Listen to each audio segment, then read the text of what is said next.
Ketika kita punya orang tua yang punya hutang, yang dibahas Nabi itu hutang dulu. Itu karena hak adami. Hak adami itu tuntutan. Jadi kalau dalam kitab fikih itu ada istilah hakullah mabniun alal musamaha wa hakul adami mabniun alal musyahah.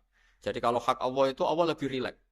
Karena Allah itu tidak butuh disembah, tidak butuh dipuja-puja. Allah sudah terlalu besar. Al-Qayyum sudah besar sendiri. Sehingga Allah itu mudah ngabaikan haknya itu mudah. Tapi kalau hak adami, bawaan manusia itu kalau hartanya dibawa orang itu ingat terus. Sehingga harus diselesaikan.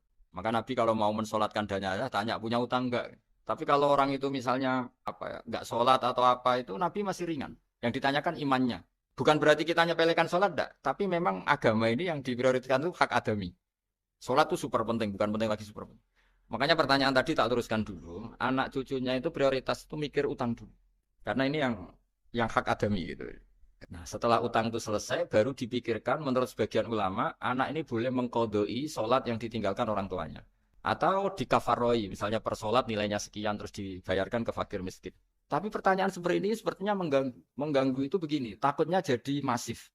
Jadi masif itu gini, berhubung ada solusinya. Ini yang tanya orang mana tadi itu? Solo, ini orang Solo ini harus dikasih tahu. Berhubung ada solusinya, jangan-jangan kita-kita yang kaya. Misalnya Pak Yusuf atau Bu Sulis kaya. Nak punya tabungan, nak saya tidak usah sholat ya, nanti gampang. Karena per sholat kan nilainya hanya sekian gitu. Umur saya kan paling tinggal berapa, itu cukup lah apa? Iya cukup untuk mengganti, itu kan ribet. Makanya solusi itu ya kadang tidak baik. Karena nanti dipakai saya ID. Makanya dulu itu terkenal ada guyonan, seorang kiai ditanya.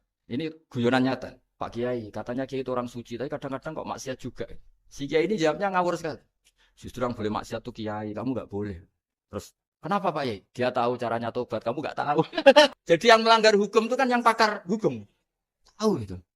Tahu ilmunya. Cara melanggar tapi nggak bisa dipidanakan. Ya punya penghapusnya. Itu kan ribet. Artinya gini ya, yang orang Solo tadi. Kalau kadung terjadi orang tua kita tidak sholat. Kalau kadung terjadi orang tua kita tidak sholat. Atau pernah meninggalkan sholat. Kita sebagai kiai itu punya cara. Supaya yang untung tuh fakir miskin. Misalnya kita fatwa dikasih fidyah atau fida atau apa. Tapi ini bukan cara yang jadi solusi. Karena takutnya nanti jadi gerakan masif tadi. Gerakan tidak usah sholat diganti. Ya itu kan ceribet jadi.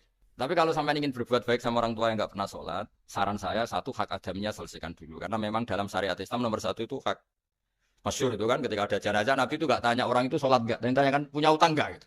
Sehingga kalau di kampung-kampung di mana-mana kalau ngelepas jenazah kan kalau ada hak adami diambil alih keluarga supaya mayit ini ketemu Allah tanpa ada hak adami kan gitu semuanya kan ya kan yang diselesaikan kan adami dulu.